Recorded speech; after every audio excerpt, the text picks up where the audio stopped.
মর্যাদা। লিখেছেন কাজী কাদের নওয়াজ। বাদশাহ আলমগীর। কুমারে তাহার পরাইত এক মৌলবী দিল্লি।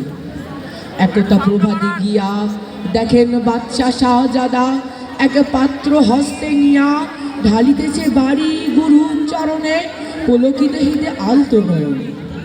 শিক্ষক শুধু নিজ হাত দিয়ে নিজের পায়ের ধুলি ধুয়ে মুছে সব করিছেন সাপ সঞ্চারী অঙ্গলি। শিক্ষক মৌলবী ভাবিলেন আজি নিস্তার নাহি, যায় বুঝি তার সবই। দিল্লির পতির পুত্রের করে লইয়াছে পানি চরণের পরে। স্পর্ধার কাজ হেন অপরাধ কে করেছে কোন কালে। ভাবিতে ভাবিতে চিন্তার রেখা দেখা দিল তার হলে।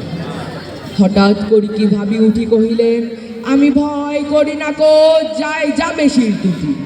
প্রাণের চেয়ে মান বড়, আমি শোনাবো শাহান সাহেব।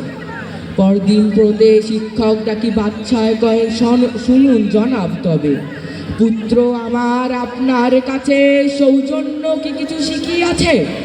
বরং শিখিয়াছে বেয়াদবি আর গুরুজনে অবহেলা।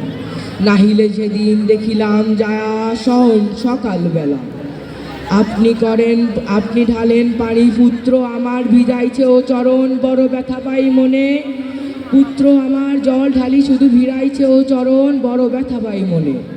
কুন্নিশ করে শিক্ষক কহেন শুনুন জনাব, তবে আজ হতে চির উন্নত হলো শিক্ষা গুরুর শির। সত্যি তুমি মহান উদার বাদশাহ আলমগীর, সত্যি তুমি মহান উদার বাদশাহ আলমগীর। ধন্যবাদ।